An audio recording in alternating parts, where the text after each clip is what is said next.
देखो सब तो पहले आप बिजनेस स्टडीज डिस्कस करांगे। बिजनेस स्टडीज ਦੇ ਵਿੱਚ ਆਪਣੇ ਕੋਲ 6 ਚੈप्ਟਰ ਫਸਟ ਟਰਮ ਦੇ ਵਿੱਚ ਕੈਂਸਲ ਹੋ ਗਏ ਇਕੱਠੇ ਹੀ, ਠੀਕ ਹੈ। ਔਰ ਉਸ ਸਟੋਰੀ ਤੋਂ ਕੰਟੀਨਿਊ ਕਰਦੇ ਹੋਏ ਨੈਕਸਟ ਚੈਪਟਰ ਸ਼ੁਰੂ ਹੋਣਗੇ, ਜਿਹਦੇ ਵਿੱਚ ਅਗਰ ਆਪਾਂ ਡਿਸਕਸ਼ਨ ਕਰੀਏ ਤਾਂ ਟੋਟਲ 6 ਚੈਪਟਰਸ ਆਪਾਂ ਕਰ ਚੁੱਕੇ ਹਾਂ। ਸਭ ਤੋਂ ਪਹਿਲਾਂ ਤਾਂ ਬਿਜ਼ਨਸ ਮੈਨੇਜਮੈਂਟ ਦੀ ਡੈਫੀਨੇਸ਼ਨ ਪੜ੍ਹੀ ਆਪਾਂ, ਫਿਰ ਆਪਾਂ ਬਿਜ਼ਨਸ ਮੈਨੇਜਮੈਂਟ ਕਿਵੇਂ ਕਰ ਸਕਦੇ ਹਾਂ ਉਹਦੇ ਪ੍ਰਿੰਸੀਪਲਸ ਦੀ ਸਟੱਡੀ ਕੀਤੀ, ਹੈਨਰੀ ਫਿਓਲ ਦੇ ਦੁਆਰਾ ਦਿੱਤੇ ਗਏ ਪ੍ਰਿੰਸੀਪਲ ਸਾਇੰਟਿਫਿਕ ਮੈਨੇਜਮੈਂਟ ਬਾਰੇ ਸਟੱਡੀ ਕੀਤੀ। ਫਿਰ ਆਪਾਂ ਕਿਹਾ ਕਿ ਅਗਰ ਬਿਜ਼ਨਸ ਨੂੰ ਚਲਾਉਣਾ ਹੈ ਤਾਂ we should study the environment, ਠੀਕ ਹੈ। ਅਗਰ ਅਸੀਂ ਬਿਜ਼ਨਸ ਨੂੰ ਚਲਾਉਣਾ ਹੈ ਤਾਂ ਸਾਨੂੰ ਕੀ ਕਰਨਾ ਪਊਗਾ, ਬਿਜ਼ਨਸ এনवायरमेंट ਦੀ ਸਟੱਡੀ ਕਰਨੀ ਪਊਗੀ। ਉਹ ਵੀ ਆਪਾਂ ਸਟੱਡੀ ਕਰ ਚੁੱਕੇ। ਡਿਫਰੈਂਟ ਤਰ੍ਹਾਂ ਦੇ এনवायरमेंट्स ਬਾਰੇ ਆਪਾਂ ਜਾਣਕਾਰੀ ਪ੍ਰਾਪਤ ਕੀਤੀ। ਔਰ ਆਪਾਂ ਇੱਕ ਬਹੁਤ ਇੰਪੋਰਟੈਂਟ ਪੋਲਿਸੀ LPG ਬਾਰੇ ਸਟੱਡੀ ਕੀਤੀ। ਪਲੈਨਿੰਗ देखो, उस तो बाद अपने को शुरू हो गया सीगा POSTCORB, पोस्ट कॉप शुरू हो गया सी। पोस्ट कॉप आप कहते हैं अगर तुसी पोस्ट कॉप ਨੂੰ ਪ੍ਰੋਸੀਡ ਕਰਨਾ ਹੈ ਤਾਂ ਸਭ ਤੋਂ ਪਹਿਲਾਂ ਤੁਹਾਨੂੰ ਆਪਣੇ ਆਸ-ਪਾਸ ਨੂੰ ਧਿਆਨ ਵਿੱਚ ਰੱਖਣਾ ਪਊਗਾ, ਤਾਂ ਹੀ ਤੁਸੀਂ ਕੀ ਕਰ ਸਕਦੇ ਹੋ, ਫਿਊਚਰ ਪਲੈਨਿੰਗ ਜਿਹੜੀ ਹੈ ਉਹ ਪੋਸੀਬਲ ਹੈ, ਤਾਂ ਹੀ ਤੁਸੀਂ ਫਿਊਚਰ ਪਲੈਨਿੰਗ ਜਿਹੜੀ ਹੈ ਉਹ ਕਰ ਸਕਦੇ ਹੋ। ਤਾਂ ਉਹਦੇ ਵਿੱਚ ਫਿਊਚਰ ਪਲੈਨਿੰਗ ਦੇ ਬਾਰੇ ਅਗਰ ਆਪਾਂ ਗੱਲ ਕਰੀਏ ਤਾਂ ਸਭ ਤੋਂ ਪਹਿਲਾਂ ਸ਼ੁਰੂ ਹੋ ਗਿਆ ਸੀ ਪਲੈਨਿੰਗ, ਠੀਕ ਹੈ। ਇਹ ਆਪਾਂ ਪਲੈਨਿੰਗ ਵੀ ਕਰ ਲਿਆ ਕਿ ਪਲੈਨਿੰਗ ਦਾ ਕੀ ਮਤਲਬ ਹੁੰਦਾ ਹੈ, deciding about future course of action, ਯਾਨੀ ਕਿ you have lot of things. ਤੁਸੀਂ ਉਹਨਾਂ ਕੰਮਾਂ ਨੂੰ ਕਰਨ ਦੇ ਲਈ, ਬਿਜ਼ਨਸ ਆਬਜੈਕਟਿਵਸ ਨੂੰ ਅਚੀਵ ਕਰਨ ਦੇ ਲਈ ਤੁਸੀਂ ਪਲਾਨਸ ਤਿਆਰ ਕੀਤੇ, ਠੀਕ ਹੈ। ਤੁਸੀਂ ਕੀ ਤਿਆਰ ਕੀਤਾ, ਪਲਾਨਸ ਤਿਆਰ ਕੀਤੇ। ਔਰ ਜਿਹੜਾ ਤੁਹਾਡਾ ਪਲਾਨ ਹੈ ਉਹ ਕੀ ਇੱਕ ਲਿਫਾਫਾ ਹੈ ਜਾਂ ਇੱਕ ਬੈਗ ਹੈ, ਠੀਕ ਹੈ ਨਾ। ਉਸ ਬੈਗ ਦੇ ਵਿੱਚ ਤੁਹਾਡੇ ਸਾਰੀਆਂ ਐਕਟੀਵਿਟੀਜ਼ ਲਿਖ ਕੇ ਰੱਖਦੀਆਂ। ਉਸ ਬੈਗ ਦੇ ਵਿੱਚ ਇੱਕ ਚਿੱਠੀ ਪਾਤੀ ਵੀ ਆਹ ਕੰਮ ਹੈ ਸਾਡੇ ਕਰਨੇ ਨੇ, ਜੇ ਅਸੀਂ ਇਹਨਾਂ ਕੰਮਾਂ ਨੂੰ ਕਰ ਲਿਆ ਤਾਂ ਸਾਡੇ ਬਿਜ਼ਨਸ ਟਾਰਗੇਟਸ ਅਚੀਵ ਹੋ ਜਾਣਗੇ, ਠੀਕ ਹੈ।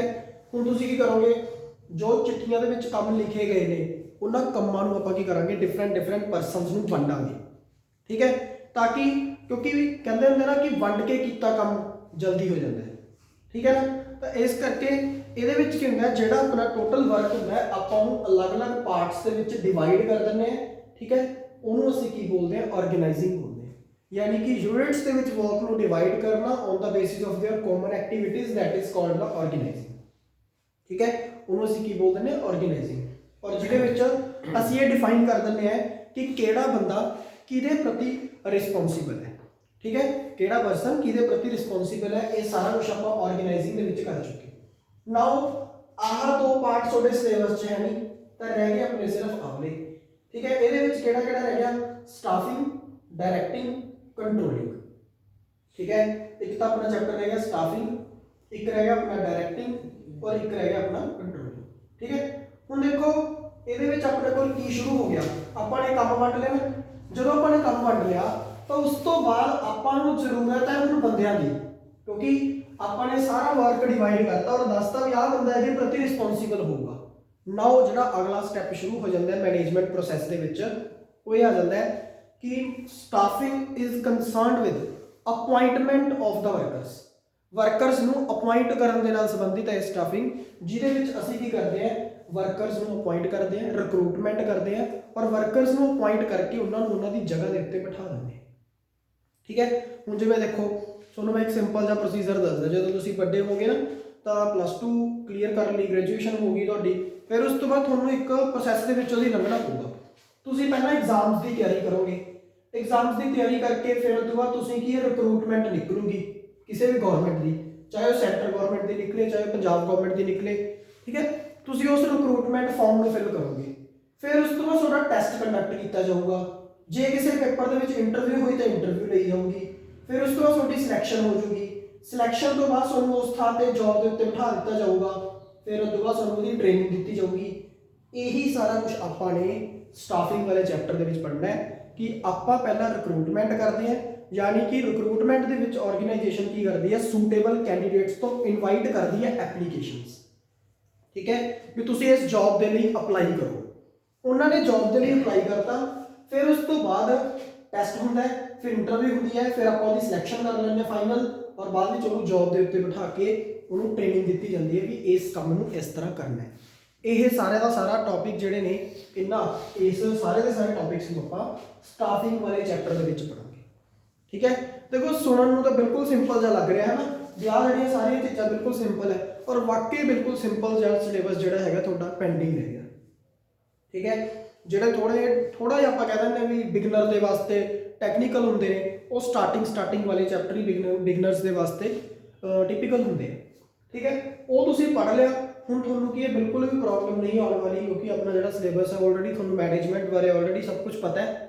ਠੀਕ ਹੈ, ਤਾਂ ਪੋਸੀਬਲ ਹੈ ਕਿ ਮੈਨੇਜਮੈਂਟ ਹੈ ਜਿਹੜੀ ਆਲਰੇਡੀ ਕੀ ਉਹ ਪੋਸੀਬਲ ਹੈ। ਚੈਪਟਰ ਦੇ ਵਿੱਚ ਸਟਾਫਿੰਗ ਵਾਲੇ ਚੈਪਟਰ ਦੇ ਵਿੱਚ ਆਪਾਂ ਆਹ ਵਾਲੇ ਸਾਰੇ ਟੌਪਿਕ ਜਿਹੜੇ ਹੈਗੇ ਆ ਉਹਨਾਂ ਦੀ ਸਟੱਡੀ ਕਰਾਂਗੇ। ਠੀਕ ਹੈ, ਦੇਖੋ ਜਦੋਂ ਤੁਸੀਂ ਪਰਸਨਸ ਅਪਾਇੰਟ ਕਰ ਲਏ, ਉਹਨਾਂ ਨੂੰ ਉਹਨਾਂ ਦੀਆਂ ਚੇਅਰਸ ਦੇ ਉੱਤੇ ਬਿਠਾਤਾ ਵੀ ਤੈਨੇ ਆਹ ਕੰਮ ਕਰਨਾ ਹੈ, ਤੈਨੇ ਇਸ ਕੰਮ ਨੂੰ ਕਰਨਾ ਹੈ, ਆਪਾਂ ਕੀ ਹੈ ਉਹਨਾਂ ਨੂੰ ਉਹਨਾਂ ਦੀਆਂ ਚੇਅਰਸ ਦੇ ਉੱਤੇ ਬਿਠਾਤਾ। ਹਰ ਇੱਕ ਬੰਦਾ ਆਪਣੀ ਆਪਣੀ ਚੇਅਰ ਲੈ ਕੇ ਬੈਠਾ ਹੈ, ਹੁਣ ਉਹ ਬੈਠਾ ਹੀ ਰਹੂਗਾ? ਨਹੀਂ, ਉਹਨੂੰ ਕੰਮ ਦਿੱਤਾ ਜਾਊਗਾ। ਠੀਕ ਹੈ, ਉਹਨੂੰ ਡਾਇਰੈਕਸ਼ਨਸ ਦਿੱਤੀਆਂ ਜਾਣਗੀਆਂ, ਉਸ ਬੰਦੇ ਨੂੰ ਗਾਈਡ ਕੀਤਾ ਜਾਊਗਾ ਵੀ ਦੇਖ ਬਈ ਤੇਰਾ ਜਿਹੜਾ ਇਹ ਕੰਮ ਹੈ ਅਸੀਂ ਤੇਰੇ ਤੋਂ ਆਹ ਚੀਜ਼ ਐਕਸਪੈਕਟ ਕਰਦੇ ਹਾਂ। ਠੀਕ ਹੈ, ਦੇਖੋ ਡਾਇਰੈਕਟਿੰਗ ਵਰਡ ਜਿਹੜਾ ਹੈ ਇਹ ਡਾਇਰੈਕਸ਼ਨਸ ਤੋਂ ਲਿਆ ਗਿਆ। ਡਾਇਰੈਕਸ਼ਨਸ ਦਾ ਮਤਲਬ ਹੁੰਦਾ ਦਿਸ਼ਾ ਦਿਖਾਉਣਾ। ਦਿਸ਼ਾ ਦਿਖਾਉਣ ਦਾ ਮਤਲਬ ਹੁੰਦਾ ਹੈ ਕਿ ਕਿਸੇ ਬੰਦੇ ਨੂੰ ਤੁਸੀਂ ਇਹ ਦੱਸ ਰਹੇ ਹੋ ਕਿ ਤੇਰਾ ਕੀ ਕੰਮ ਹੈ। ਗੱਲ ਸਮਝ ਗਏ? ਯਾਨੀ ਕਿ ਉਹਨੂੰ ਦੱਸ ਰਹੇ ਹੋ ਕਿ ਕਿਹੜੀ ਸਾਈਡ ਤੈਨੇ ਜਾਣਾ ਹੈ, ਯਾਨੀ ਕਿ what results we expect from you. ਗੱਲ ਸਮਝ ਗਏ ਨਾ? ਉਹਨੂੰ ਅਸੀਂ ਕੀ ਬੋਲਦੇ ਹਾਂ? ਡਾਇਰੈਕਟਿੰਗ। ਹੁਣ ਦੇਖੋ ਡਾਇਰੈਕਟਿੰਗ ਦੇ ਵਿੱਚ ਚਾਰ ਚੀਜ਼ਾਂ ਆਉਂਦੀਆਂ। ਸਭ ਤੋਂ ਪਹਿਲਾਂ ਡਾਇਰੈਕਟਿੰਗ ਜਾਂਦਾ ਹੈ ਸੁਪਰਵਿਜ਼ਨ। ਠੀਕ ਹੈ, ਡਾਇਰੈਕਟਿੰਗ ਦੇ ਵਿੱਚ ਕੀ ਆਉਂਦਾ ਹੈ? ਸੁਪਰਵਿਜ਼ਨ। ਸੈਕਿੰਡ ਚੀਜ਼ ਡਾਇਰੈਕਟਿੰਗ ਦੇ ਵਿੱਚ ਆਉਂਦੀ ਹੈ ਮੋਟੀਵੇਸ਼ਨ। ਥਰਡ ਚੀਜ਼ ਡਾਇਰੈਕਟਿੰਗ ਦੇ ਵਿੱਚ ਆਉਂਦੀ ਹੈ ਲੀਡਰਸ਼ਿਪ। ਔਰ ਫੋਰਥ ਚੀਜ਼ ਜਿਹੜੀ ਹੈਗੀ ਹੈ ਡਾਇਰੈਕਟਿੰਗ ਦੇ ਵਿੱਚ ਆਉਂਦੀ ਹੈ ਕਮਿਊਨੀਕੇਸ਼ਨ। ਦੇਖੋ ਇਹ ਚਾਰੇ ਚੀਜ਼ਾਂ ਆਪਣੇ ਲਈ ਬਹੁਤ ਜ਼ਿਆਦਾ ਇੰਪੋਰਟੈਂਟ ਹੈ। ਕਿਉਂ ਇੰਪੋਰਟੈਂਟ ਹੈ? ਸੁਪਰਵਿਜ਼ਨ ਮਤਲਬ ਵਾਈਲ ਯੂ ਆਰ ਵਰਕਿੰਗ, ਜਦੋਂ ਤੁਸੀਂ ਕੰਮ ਕਰ ਰਹੇ ਹੋ ਤਾਂ ਤੁਹਾਡੇ ਸੁਪੀਰੀਅਰ ਦੇ ਦੁਆਰਾ ਤੁਹਾਡੇ ਉੱਤੇ ਵਿਜ਼ਨ ਰੱਖਣਾ ਬਹੁਤ ਜ਼ਿਆਦਾ ਜ਼ਰੂਰੀ ਹੁੰਦਾ ਹੈ। ਠੀਕ ਹੈ, ਜਿਵੇਂ ਹੁਣ ਤੁਸੀਂ ਪੜ੍ਹ ਰਹੇ ਹੋ ਤਾਂ ਤੁਹਾਡਾ ਜਿਹੜਾ ਟੀਚਰ ਹੈ ਉਹਦੇ ਦੁਆਰਾ ਮਤਲਬ ਕਿ ਫੋਕਸ ਕਰਨਾ ਸਟੂਡੈਂਟਸ ਤੇ ਬਹੁਤ ਜ਼ਿਆਦਾ ਜ਼ਰੂਰੀ ਹੁੰਦਾ ਤਾਂ ਕਿ ਤੁਸੀਂ ਪਰਫਾਰਮੈਂਸ ਇੰਪਰੂਵ ਕਰੋ। ਠੀਕ ਹੈ, ਤਾਂ ਇਸ ਕਰਕੇ ਸੁਪਰਵਿਜ਼ਨ ਜ਼ਰੂਰੀ ਹੈ। Time to time motivation, good ਦੇ ਕੇ, ਸਟਾਰ ਦੇ ਕੇ, ਜੋਕਰ ਬਣਾ ਕੇ, ਟੌਫੀ ਦੇ ਕੇ, ਹੈ ਨਾ, ਬਣਾ ਕੇ ਦੇ ਦਿੰਦੇ ਬੱਚਿਆਂ ਨੂੰ ਛੋਟੇ ਹੁੰਦੇ ਮੋਟੀਵੇਟ ਕਰਨ ਵਾਸਤੇ ਕਿ ਹਾਂ ਬੱਚਾ ਖੁਸ਼ ਹੋ ਕੇ ਪੜੂਗਾ ਤਾਂ ਕਿ ਮੈਨੂੰ ਟੌਫੀ ਮਿਲੇ, ਹੈ ਨਾ। ਤਾਂ ਉਹ ਕੀ ਹੁੰਦਾ? ਮੋਟੀਵੇਸ਼ਨ। ਫਿਰ ਉਹਦੇ ਬਾਅਦ ਹੁੰਦਾ ਲੀਡਰਸ਼ਿਪ। ਲੀਡਰਸ਼ਿਪ ਦਾ ਮਤਲਬ ਹੁੰਦਾ ਹੈ ਇੱਕ ਕੁਆਲਿਟੀ ਜਿਹਦੇ ਨਾਲ ਤੁਸੀਂ ਕੀ ਕ੍ਰੀਏਟ ਕਰ ਸਕਦੇ ਹੋ? ਕੌਨਫੀਡੈਂਸ। ਠੀਕ ਹੈ, ਜਿਵੇਂ ਹੁਣ ਇੱਕ ਚੰਗਾ ਲੀਡਰ ਕੀ ਕਰਦਾ ਹੈ? ਆਪਦੇ ਬੱਚਿਆਂ ਨੂੰ ਕੀ ਕਹਿੰਦਾ ਹੈ? Yes very good, you can do it, keep it up, ਹੈ ਨਾ। ਇਸ ਤਰ੍ਹਾਂ ਕੀ ਹੈ? ਸ਼ਾਬਾਸ਼। ਇਸ ਤਰ੍ਹਾਂ ਕਹਿ ਕੇ ਉਹ ਬੰਦਾ ਕੀ ਕਰਦਾ? ਉਹਦੇ ਵਿੱਚ ਕੌਨਫੀਡੈਂਸ ਕ੍ਰੀਏਟ ਕਰਦਾ ਹੈ। ਉਹਨੂੰ ਅਸੀਂ ਕੀ ਬੋਲਦੇ ਹਾਂ? ਲੀਡਰਸ਼ਿਪ। ਤਾਂ ਕਿ ਉਹ ਬੰਦਾ ਆਪਣੇ ਅੰਦਰ ਜੋ ਟੈਲੈਂਟ ਛੁਪਿਆ ਹੋਇਆ ਹੈ ਉਸ ਨੂੰ ਕੀ ਹੈ? ਬਾਹਰ ਕਰੇ। ਉਹਨੂੰ ਅਸੀਂ ਕੀ ਬੋਲਦੇ ਹਾਂ? ਲੀਡਰਸ਼ਿਪ। और लास्ट अपने को आ जाता है कम्युनिकेशन। कोई भी बिजनेस ऑर्गेनाइजेशन बिना कम्युनिकेशन तो कदे पॉसिबल ही नहीं। गल समझ गए? अगर किसी ऑर्गेनाइजेशन के विच top to bottom, bottom to top communication proper नहीं होंगी तो बिजनेस कदे भी सक्सैसफुली नहीं चल सकता। गल समझ गए? तो ये चार टॉपिक आप पढ़ने हैं डायरेक्टिंग चैप्टर के विच। ठीक है, फिर उस तो बाद अपने को चैप्टर नंबर आ जाता है कंट्रोलिंग, और ये लास्ट चैप्टर अपनी फर्स्ट यूनिट का। ठीक है, बाकी तुसीं 5 चैप्टर कर चुके, 3 ਇਹ ਵਾਲੇ ਨੇ ਜਿਹਦੇ ਵਿੱਚੋਂ ਲਾਸਟ ਚੈਪਟਰ ਆਪਣਾ ਕਿਹੜਾ? ਕੰਟਰੋਲਿੰਗ। ਹੁਣ ਦੇਖੋ ਪ੍ਰੋਸੈਸ ਪੂਰਾ ਜਾ ਕੇ ਕਿੱਥੇ ਹੁੰਦਾ ਹੈ? ਕੰਟਰੋਲਿੰਗ ਤੇ ਹੁੰਦਾ ਹੈ। ਠੀਕ ਹੈ ਨਾ। ਤੁਸੀਂ ਦੇਖੋ ਸਭ ਤੋਂ ਪਹਿਲਾਂ ਤੁਸੀਂ ਕੀ ਕੀਤਾ ਸੀ? ਪਲਾਨ ਕੀਤਾ ਸੀ ਨਾ। ਪਲਾਨ ਜਦੋਂ ਕੀਤਾ ਸੀ ਤਾਂ ਉਹਦੇ ਵਿੱਚ ਤੁਸੀਂ ਸਟੈਂਡਰਡ ਫਿਕਸ ਕਰ ਲਏ। ਕੀ ਕੀਤੇ ਸੀ? Standard fix. ਸਮਝ ਗਏ ਗੱਲ? ਠੀਕ ਹੈ ਨਾ। ਤੁਸੀਂ ਕੀ ਕੀਤਾ ਸੀ? ਸਟੈਂਡਰਡ ਫਿਕਸ ਕੀਤੇ ਸੀ। ਫਿਰ ਉਸ ਤੋਂ ਬਾਅਦ ਸਟੈਂਡਰਡ ਫਿਕਸ ਕਰਨ ਤੋਂ ਬਾਅਦ ਪਰਸਨਸ ਨੂੰ ਕੰਮ ਤੇ ਲਗਾ ਦਿੱਤਾ ਗਿਆ। ਠੀਕ ਹੈ ਨਾ, ਬੰਦਿਆਂ ਨੂੰ ਕੀ ਹੈ? ਕੰਮ ਤੇ ਲਗਾ ਦਿੱਤਾ ਗਿਆ। ਜਦੋਂ ਤੁਸੀਂ ਕੰਮ ਤੇ ਲਗਾਤਾ ਤਾਂ ਉਹ ਵਰਕਰ ਕੀ ਦੇਊਗਾ? ਪਰਫਾਰਮੈਂਸ। ਠੀਕ ਹੈ ਨਾ, ਉਹ ਵਰਕਰ ਕੀ ਦੇਊਗਾ ਆਪਾਂ ਨੂੰ? ਪਰਫਾਰਮੈਂਸ। ਦੇਖੋ ਹੁਣ ਸਟੈਂਡਰਡ ਫਿਕਸ ਹੋ ਗਿਆ, ਪਰਫਾਰਮੈਂਸ ਵੀ ਆ ਗਈ। ਹੁਣ ਤੁਸੀਂ ਤੀਸਰੇ ਸਟੈਪ ਦੇ ਵਿੱਚ ਇਹਨਾਂ ਦੋਨਾਂ ਦਾ ਕੰਪੈਰੀਜ਼ਨ ਕਰੋਗੇ। ਠੀਕ ਹੈ ਨਾ, ਇਹਨਾਂ ਦੋਨਾਂ ਦਾ ਕੀ ਕਰੋਗੇ?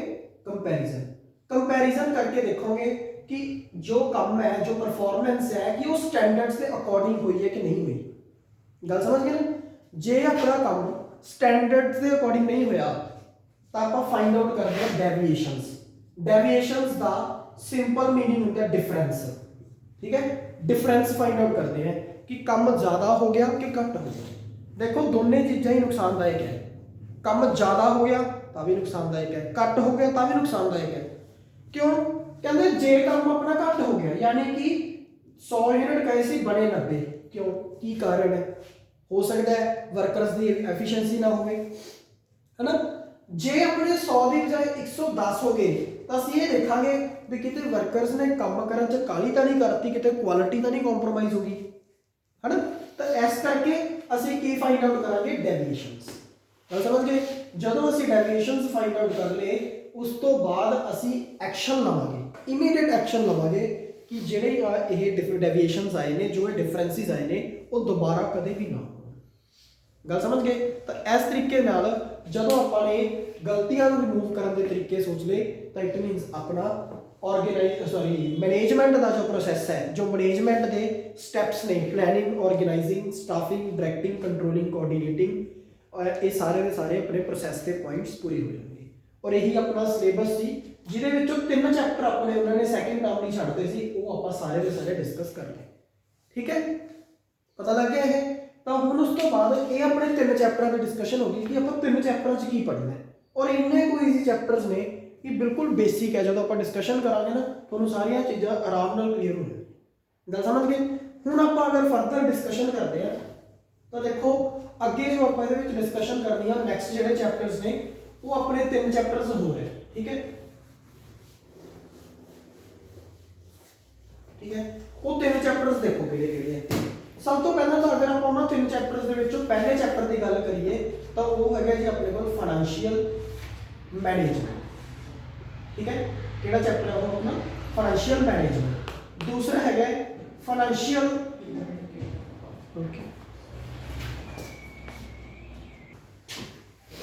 चलो सुनो, ठीक है, जिहड़ा आप पहला पढ़ चुके भी 3 चैप्टर अपने सिलेबस के जिहड़े रह गए। ठीक है, वो इत्थों तक है। देखो किवें पहला ऑर्गेनाइजिंग तक तो कर चुके सी, काम वंडदा सी आपां। ठीक है, हुण आपां बंदियां दी अपॉइंटमेंट करांगे स्टाफिंग वाले चैप्टर दे विच, उन्हां नूं काम ते लगा दांगे और उन्हां नूं डायरैक्शनस देवांगे भी तुसीं की काम करना है। वो अपना किहदे विच आऊगा? डायरैक्टिंग दे विच, यानी कि we will guide them, we will motivate them. ठीक है, उन्होंने असीं कॉन्फिडेंट लैके बनावांगे, उन्होंने शाबाश देवांगे कि very good you can do it, तुसीं होर भी सही कर सकते हो। ठीक है, तो वो सारा अपने को डायरैक्टिंग चल जाता है।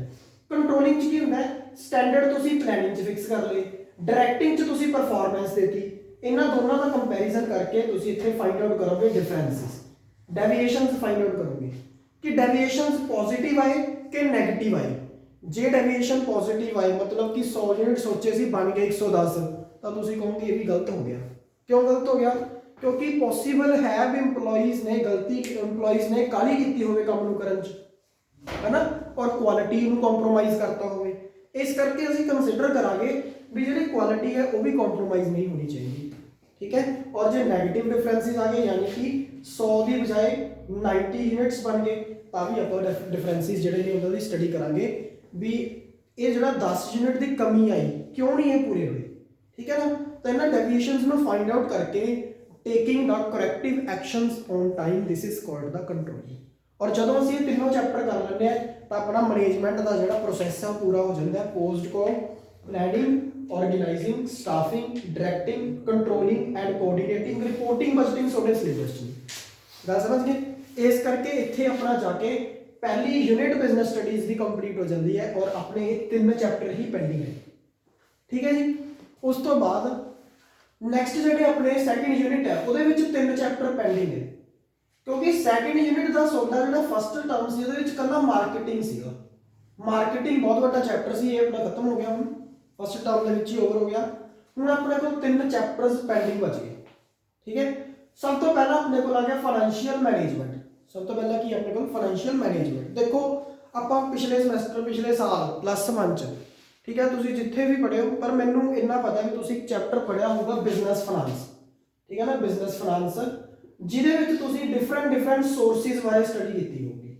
इक्विटीज की होंगे, प्रेफरेंस शेयर्स की होंगे, ठीक है, रिटेन अर्निंग्स की होंगे, ADR की होंगे, GDRs की होंगे, IDRs की होंगे। ये ऑलरेडी हैव स्टडी है ना, ये तुम सारे के सारे पढ़ चुके हो। ठीक है, हम देखो जो पैसा होंगे वो लिमिटेड होंगे। अपने को जो पैसा होंगे ना वो की होंगे लिमिटेड।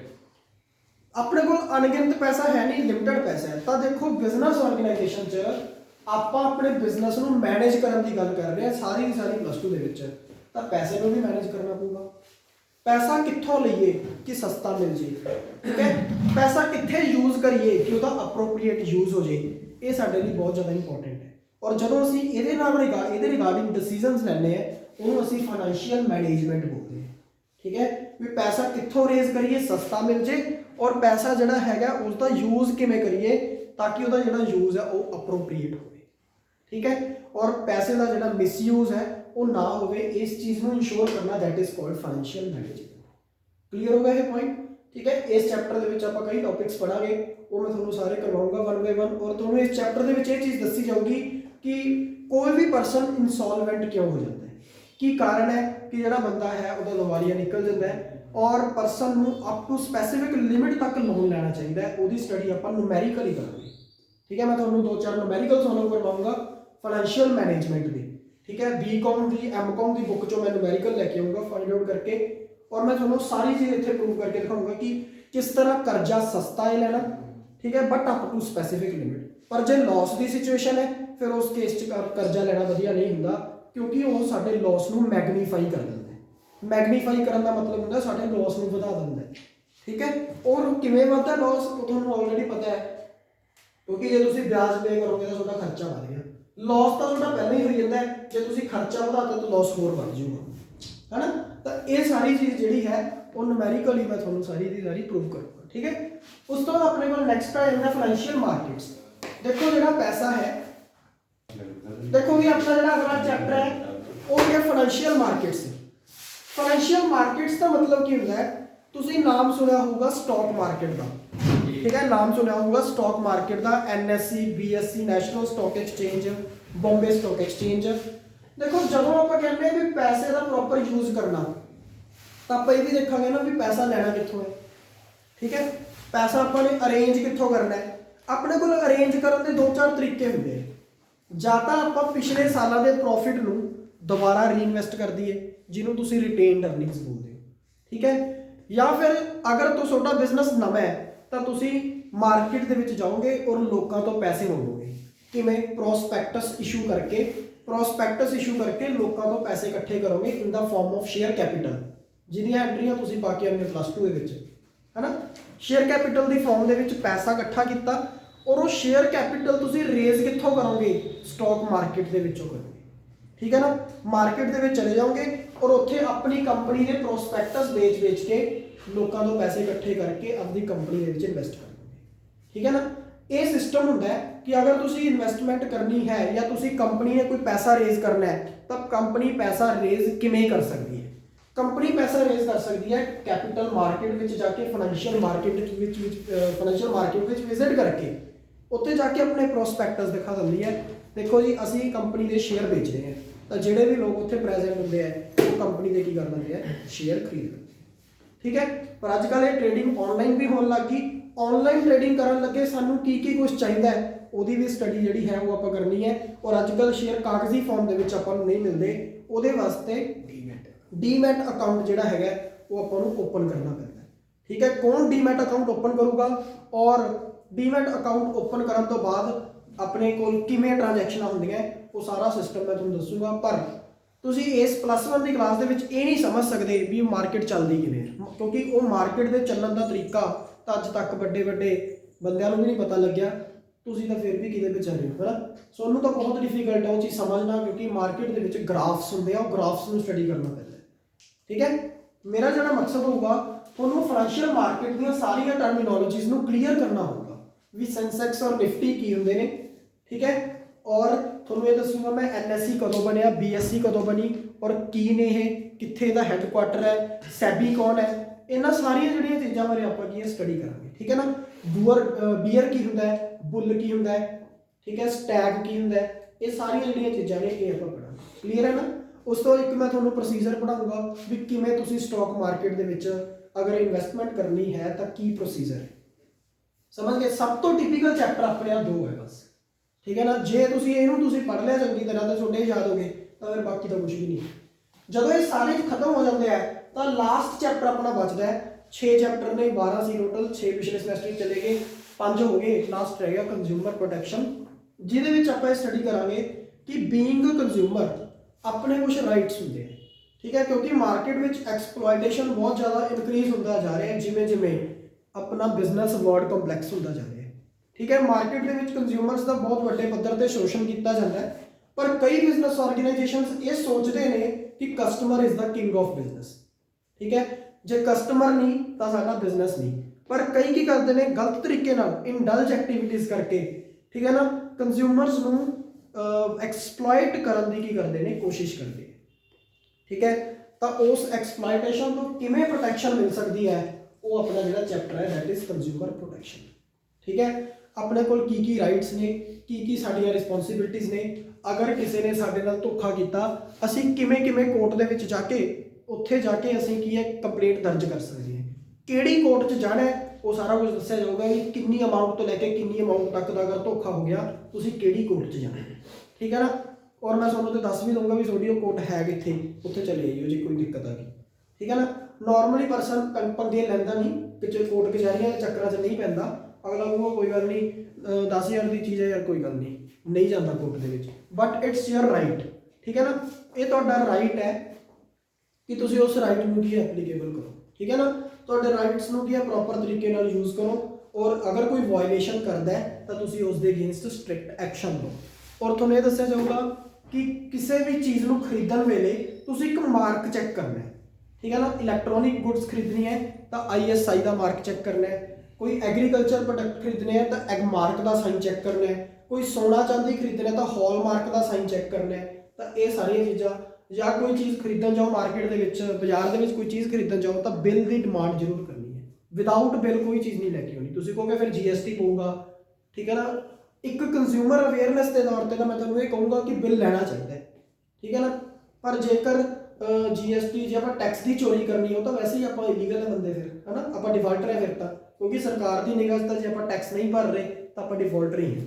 ठीक है ना, मैं तुहानूं डिफॉल्टर बनने की गल नहीं कर रहा, क्योंकि मेरा मकसद जो होंदा है वो लीगली एक चीज़ सिखाना होंदा है। ठीक है ना, मैं तुहानूं इलीगल चीज़ां नहीं सिखाउणियां, इलीगल चीज़ां तो इंडियन के हड्डां दे विच ही वसी हुई है इलीगलिटी का, है ना, सिख तो उन्हें लैना ही है, पर गल ये है भी जो चीज़ लीगल है वो चीज़ आप सिखाइए। ठीक है ना, तो इस करके ये अपना है कंज्यूमर प्रोटेक्शन चैप्टर। तो ये अपना सारे का सारा टोटल सिलेबस है जी अपनी सैकेंड टर्म है, और बिल्कुल ईजी टॉपिक्स बच गए। जोड़े आ 2 टॉपिक है बस ये थोड़े जे टेढ़े है, जो आप आवाला चैप्टर करांगे इस चैप्टर के वेले मैं थोड़ा एक लैपटॉप के उत्ते वीडियो दिखाऊंगा, वो वीडियो जी है स्टॉक मार्केट की है। ठीक है ना, और उस स्टॉक मार्केट की वीडियो को अंडरस्टैंड करके नाल मैं थोड़ा अपने कॉन्सैप्ट पहले मैं शुरू करूँगा चैप्टर में 2-3 दिन, फिर उसके बाद एक दिन वो वीडियोज़ ही चलणगियां। जो तुम वो वीडियोज़ को देखोगे तो तुहानूं स्टॉक मार्केट की पिक्चर थोड़े दिमाग के क्रिएट होगी। ठीक है, जिस दिन पिक्चर क्रिएट होगी चैप्टर बहुत स्मूथली चलूगा एंड तक। ठीक है ना, बस मकसद ये है कि तुहानूं ये चीज़ां सिखा दी जान, क्योंकि ये चैप्टर बहुत ही ज़्यादा इंपॉर्टेंट चैप्टर्स ने और नॉलेज वाले चैप्टर्स ने। ठीक है, ये दोनों तो कुछ खास करके बाकी का फिर भी आप भुल भुला जाते हैं। ठीक है ना, तो इस करके ये अपना सारा सिलेबस है बिजनेस स्टडीज़ का। हुण आपां जिहड़ा नैक्सट शुरू करना है 2-4 मिनट के विच ही आपां इकनॉमिक्स का एग्रीगेट डिमांड वाला चैप्टर शुरू करना है। एग्रीगेट डिमांड वाले चैप्टर के विच आपां सारा कुछ पढ़ांगे कि एग्रीगेट डिमांड केन्स ने की कहा, सारा कुछ सारी स्टडी जी है वो आपां इत्थे करनी है। ठीक है, क्लीयर है। तो अगर किसी को बिजनेस स्टडीज़ के सिलेबस कोई डाउट है तो दस दो, जो कोई टॉपिक कोई पॉइंट ना समझ आया हो तो वो दस दो। ठीक है, तुम बोल सकते हो, कोई गल नहीं, किसी का कोई डाउट नहीं है, कोई दिक्कत नहीं है। ये जड़ियाँ वीडियोज़ ने ये सारिया वीडियोज़ यूट्यूब पर अपलोड होणगियां, और जिन्होंने कोई डाउट होंदा है इमीडिएटली पूछ लो, विच ही रिकॉर्ड हो जो कोई प्रॉब्लम नहीं, ताकि जो भी वीडियो में वॉच करूँगा उन्होंने पता तो लगूगा ना कि डाउट्स क्लास च क्लीयर हो जाते हैं। ठीक है ना, तो इस करके कोई प्रॉब्लम नहीं, you can ask your doubts. ठीक है ना, आवाज़ विच रिकॉर्ड होती है और बिल्कुल क्लीयर कट रिकॉर्ड होती है। ठीक है ना, जेकर तुम किसी इनकम टैक्स वाले बच्चे की वीडियो देखोगे, मतलब इनकम टैक्स की वीडियो देखोगे, तो तो साफ पता लगूगा कि साफ साफ विच बच्चे डाउट्स भी पूछ रहे हैं क्लीयर कट। ठीक है, मैं कोई वीडियो की एडिटिंग नहीं करता, क्यों नहीं करता, ताकि जो एक्चुअल इन्वायरमेंट है वो पता लगे। ठीक है ना, तो कोई गल नहीं, जिसका भी कोई डाउट है पूछ लो, वैसे तो अज तक कोई डाउट वाली गल है नहीं। ठीक है, जो किसी का कोई डाउट है तो पूछ लो, नहीं है ना।